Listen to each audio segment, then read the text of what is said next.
There we go. And we're joined on the Inland Sports Volleyball Player feature by Temecula Valley setter Jordyn Amoy. Jordyn, how are you today? I'm good. How are you? Good. So the way that we're going to do this, like I explained it earlier, is we're going to do about 10 or 12 regular questions and then a nice little rapid fire at the end. Okay. You ready? Yes. All right. So your parents were at Calvary Marietta for a pretty good number of years and had one really good 3-year stretch where it was a section final and then 2 titles. How much were you around those teams, and what influence did they have to lead you to become the volleyball player you are right now?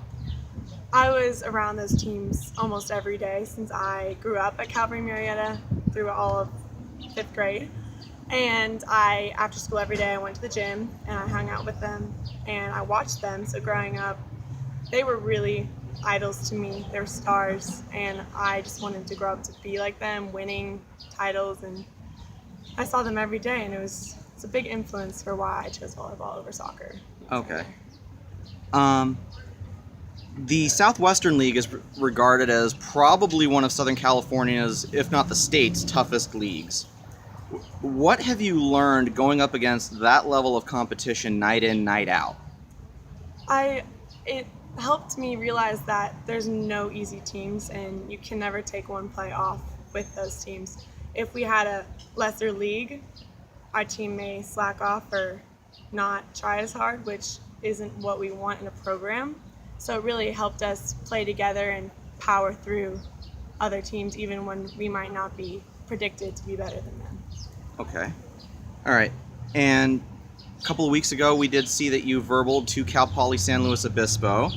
Congratulations. Thank you. So what attracted you to the Central Coast? I had a former basketball player who recently graduated there a number of years ago, a couple of years ago. Yeah.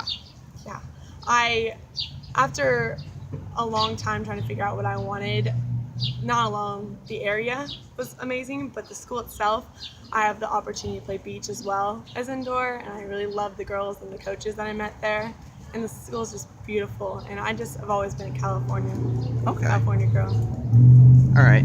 So, seeing as though you've completed the recruiting process, okay, what did you find to be the most difficult part of the recruiting trail? The most difficult part for me was really digging deep and finding out what I want for my future, because I could have probably gone to a different state and a different location, and I realized in the end that that's not what I wanted for myself. And I've been searching a lot into career choices and career paths, and Cal Poly was just a really great school for me and what I wanted for my career path in the future. So yeah, that was a big part of it for me. And then that leads into the next question I have is, what advice do you have for kids that are still going through the college recruiting process? Because no matter what level, NCAA, NAIA, it's not an easy process. No, I would just tell them that go shoot for the stars. If you think they're not going to want you, just make phone calls, send as many emails as you can.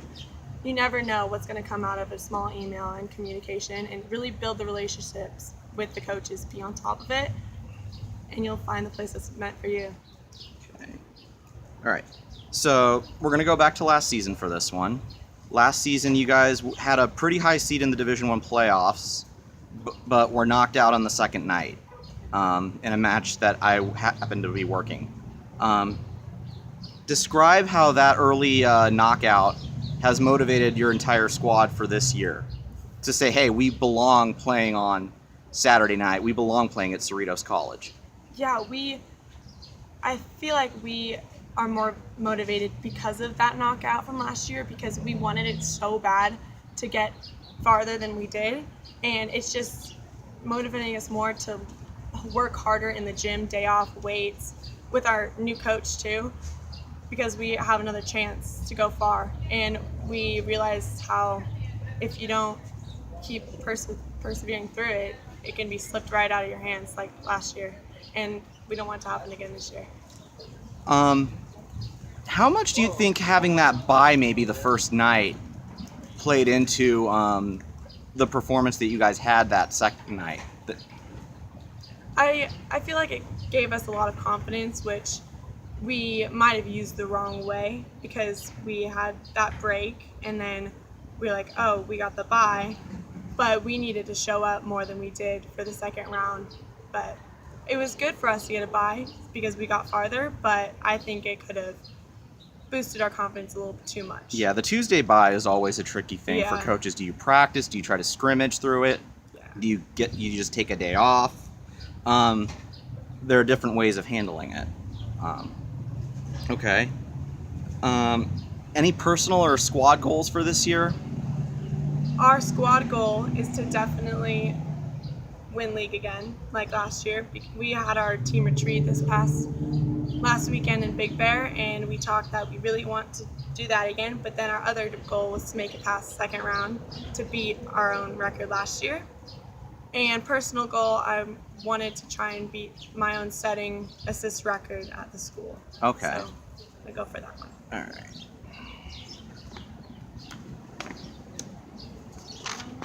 We're just humming right along. All right. So you've been a pretty hot. All right. Let's pause it. All right. And we're back. So you've been a fairly highly regarded club player for the last number of years. Talk about the places that you've gotten to travel because of volleyball. Maybe is there a favorite trip that you've gotten to take because of playing? Starting from when I was young, we went to Arizona and then we went to Florida. And I've been to Minnesota, Louisiana. We get to travel lots of places. I think it's so fun seeing all the different cultures of all the different states. When we went to Louisiana, it was New Orleans, so it was totally different than California.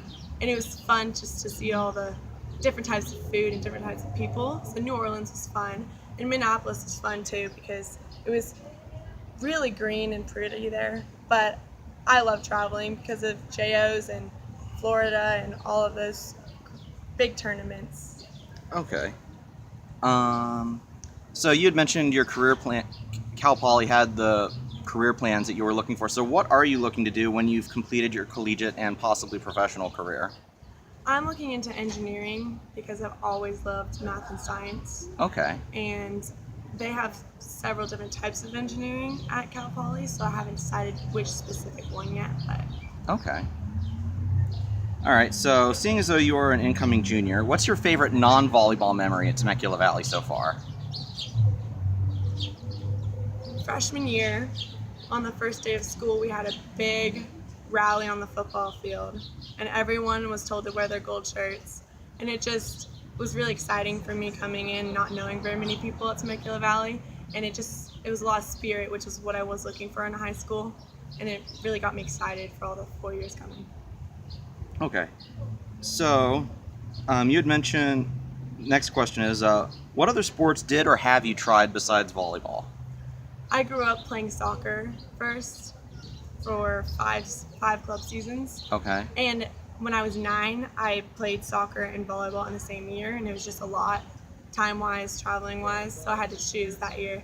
And I chose volleyball. It's just been my family for a long time, and I loved it more than soccer.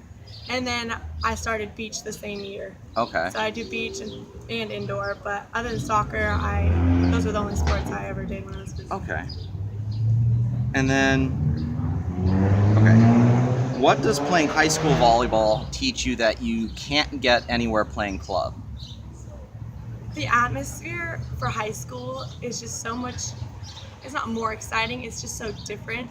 It's very exciting that you get to tell your classmates to come support, and you're doing it for your school, and all the athletes know each other, and you're like comparing, and you're like, we're gonna watch you, you should come watch us. It's just closely knit in high school with all the other programs as well. With club, it's just volleyball players, so it's fun to see all the different sides of athletics too. Okay.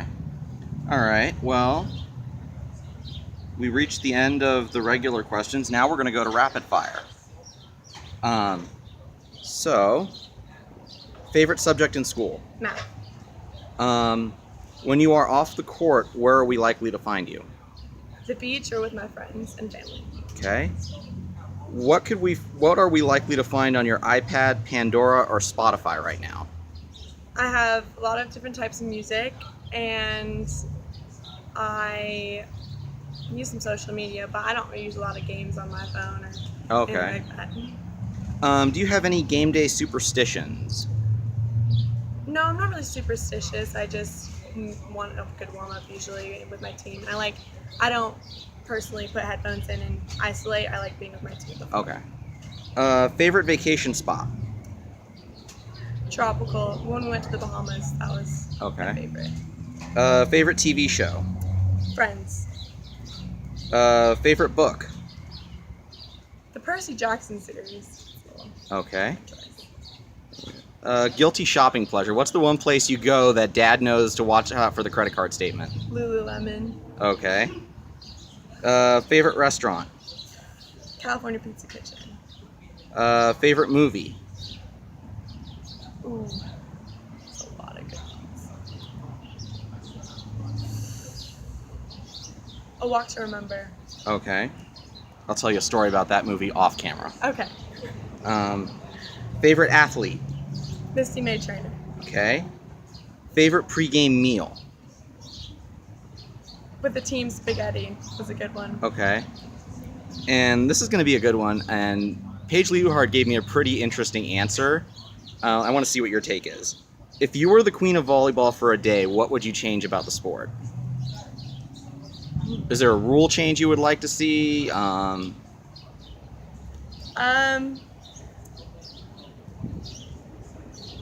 rule change. That's just an example. Just for a day, it'd be fun to see all players, not back row too, being able to cross over the 10-foot line for me. Okay. Like, really aggressive, everyone being able to swing from row. I feel like that'd be crazy. Okay, yeah, that would be crazy. All right. And, okay, we finished the rapid fire. Talk about the Southwestern League this year. Is it expected to be as competitive as last year and the last several years that I officiated in it Yeah, are going to be? I feel like it's going to be just as competitive. I am hearing buzz from all the people I know at all the other schools that they're the one who wants to win this year and they think they can. And of course, our school thinks the same thing. We're all motivated to win, but I think it's going to be a battle for first this year. Yeah. We have a lot of good teams. Will 10-0 win it? Will 10-0 win? Well, will somebody run the table? I don't think so this year. I think it's going to be a battle. Maybe splitting some games. All the way to the sets. end? Yeah. To the last set, I think it's going to be a battle. That's kind of the feeling I had too, having officiated it the last 3 years primarily. And I mean, you've seen me. 90% of my schedule was Southwestern the last couple of years. It's getting crazy. Yeah. All right. That's all I have. Let me pause this really quick in case my brain